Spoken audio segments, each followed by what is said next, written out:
오늘 아침 묵상을 하나님의 말씀은 열왕기상 1장 38절에서 53절까지 말씀입니다.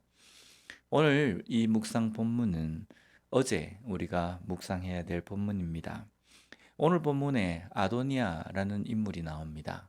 이 아도니아는 다윗의 네 번째 아들입니다. 지금 아도니아가 다윗을 이어서 왕이 되고자 지금 하고 있습니다. 그런데 이스라엘 백성들 가운데서 왕이라는 이 직분은 선지자, 제사장과 함께 하나님께서 직접 명하셔서 직접 기름 부어서 세우시는 직분입니다. 그렇기 때문에 내가 왕이 되고 싶다고 해서 왕이 될 수 있는 것이 아니라는 겁니다. 하나님께서 선택하시고 하나님께서 세우신 자만 왕이 될 수 있는 겁니다.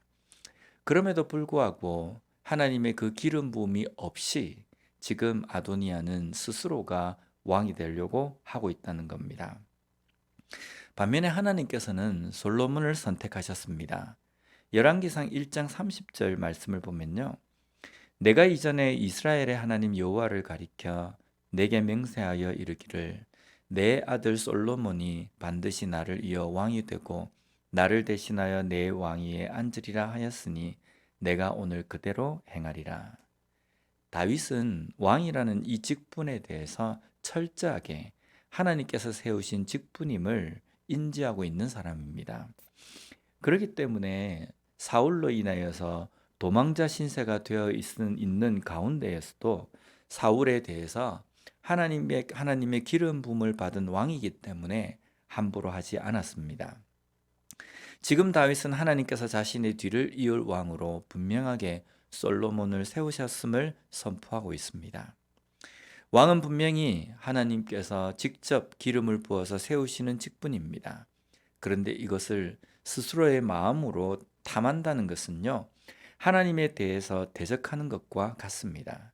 그래서 지금 아도니아는 한 나라와 왕에 대한 반역이 아니라 하나님에 대한 반역과 같은 행동을 하고 있는 것입니다.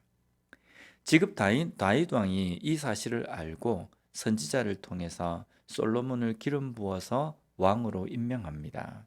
그리고 그 소식이 아도니아에게 들렸습니다. 이 소식을 듣고 아도니아는 두려움에 휩싸이게 됩니다.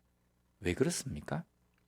다윗이 이 일에 대해서 어떤 반응을 보일 거라고 예상하고 스스로 왕이 되고자 하고 스스로 왕이 되었다라고 선포하며 잔치를 벌이는 겁니까? 다윗이 이런 반응을 나오리라는 것을 알지 못했겠습니까?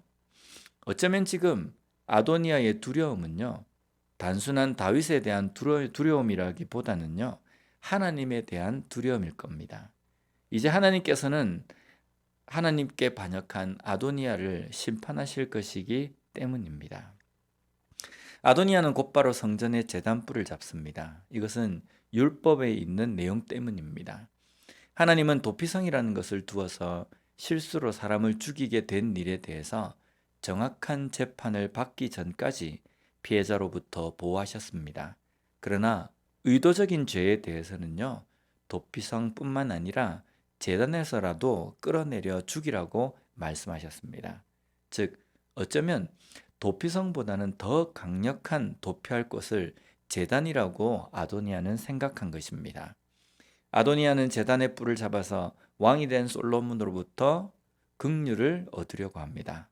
그러나 솔로몬은 하나님의 율법대로 뿔을 잡았건 도피성으로 도피했건 그가 죽을 만한 악한 일을 하지 않았다고 한다면 머리털 끝이라도 다치지 않을 것임을 말합니다. 왜냐하면 단순히 왕이 가진 권력으로 사람을 죽이거나 살려서는 안 되기 때문입니다. 그러나 만약에 그가 죽을 죄를 지었을 경우에는 제단에서라도 끌어내려 심판을 받게 될 것임을 선포합니다. 이것이 율법이라는 겁니다. 오늘 우리의 삶에서 하나님을 사랑의 하나님으로 강조합니다. 그러나 분명한 것은요, 하나님은 공의의 하나님이시라는 겁니다. 사랑의 하나님이시기에 내가 조금 잘못한 것에 대해서 대충 눈 감아 주시는 하나님으로 생각하는 경향이 있습니다. 그러나 우리는 명심해야 합니다. 공의의 하나님은 그 잘못한 것, 죄에 대해서 분명하게 판결하시고 심판하신다는 겁니다. 죄를 지은 우리는 그 죄의 심각성에 대해서 분명하게 깨달아야 한다는 겁니다. 용서하시는 하나님이시기 때문에 대충 넘어가는 게 아닙니다. 하나님도 그냥 눈 감아 주시는 것도 아닙니다. 우리는 죄에 대해서 분명하게 깨닫고 회개함이 있는 삶이 되어야 하는 겁니다. 아도니아는 스스로 하나님의 직분을 탐했습니다. 이것은 하나님의 일하심에 대해서 대적하는 것이며 하나님의 것을 도둑질하는 것과 같습니다. 우리는 교회에서 받은 직분과 섬기는 일에 대해서 존중하는 삶이 되어야 합니다. 다른 사람의 것을 탐할 것이 아니라 내게 주어진 직분에 대해서 최선을 다하는 삶이 되어야 한다는 겁니다. 또한 내게 주신 직분을 하나님께 받은 것으로 소중하게 생각하며 봉사하고 섬길 수 있는 우리 모두가 되었으면 좋겠습니다. 기도하겠습니다. 하나님 아버지 감사합니다. 오늘 말씀을 통해서 다시 한번 우리의 삶 속에서 하나님께서 우리에게 맡겨주신 그 직분을 어떻게 생각해야 하는지 깨닫게 주시니 감사합니다. 오늘 나에게 주신 직분, 섬기라고 주신 그 직분을 어떤 마음으로 또 어떻게 사용해야 할지 다시 한번 다짐할 수 있는 우리가 되게 하여 주시옵소서. 하나님께서 주신 것이기에 소중하게 또 귀하게 여기며 다른 사람의 직분에 대해서도 존중하며 살아갈 수 있는 우리가 되게 하여 주시옵소서. 예수님 이름으로 기도드립니다. 아멘.